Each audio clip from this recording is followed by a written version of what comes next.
Praise lord, హల్లెలూయా. దేవుడికి మన జీవితంలో ఎందుకు అవసరం, మన జీవితంలో దేవుడు ఎందుకు మనకు అవసరం అనే ప్రశ్నకు మనం సమాధానం చూసుకున్నట్లయితే మీకు చిన్న ఉదాహరణతో చెప్తే బాగా అర్థమవుద్ది.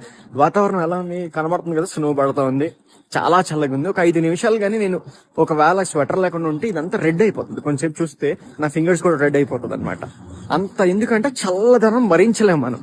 సో నేనేం చేశాను, అందుకనే ఈ స్వెటర్ని ఏం చేశాను, ధరించుకున్నాను. ఈ కోట్ ఏం చేస్తుందంటే స్నో నాపేస్తుందా, ఈ చల్లదనాన్ని వెదర్ నాపేస్తుందా అంటే నో. కానీ ఈ వెదర్ లో నాకేం చేస్తుంది, వెచ్చదనాన్ని ఇస్తుంది. నేను అసలు పోటీగా అండి నాకేం అవసరం లేదని ఇది గాని తీసి నేను నడిచాను అనుకోండి, నడవలేను, వణికిపోతా ఉంటాను, అడుగు కూడా వేయలేని పరిస్థితి.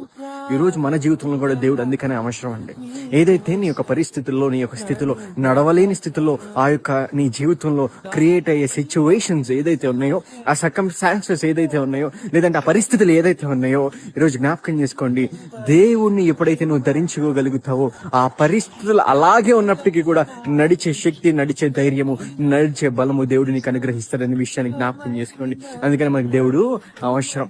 లేదు నేను ఇది తీసేసి నడుస్తాను అంటే వణికిపోతారు, కృంగిపోతారు, పడిపోతారు, జారిపోతారు, నడవలేని స్థితిలో ఎందుకు ఉంటారంటే దేవుని ఎప్పుడైతే ధరించుకోరో ఆ పరిస్థితుల చేత కృంగిపోతారు. ఎప్పుడైతే దేవుణ్ణి ధరించుకున్నారో, దేవుని మీద ఆధారపడతారో, దేవుడు ఆ పరిస్థితులంతా అలానే ఉన్నప్పటికీ కూడా నిన్ను నడిపించి స్థిరపరిచి నీకు వెచ్చదనాన్ని కలిగజేసి నీ జీవితంలో ఒక మార్గాన్ని ముందుకు నిన్ను నడిపిస్తాడు. అందుకని దేవుడు నీకు అవసరం.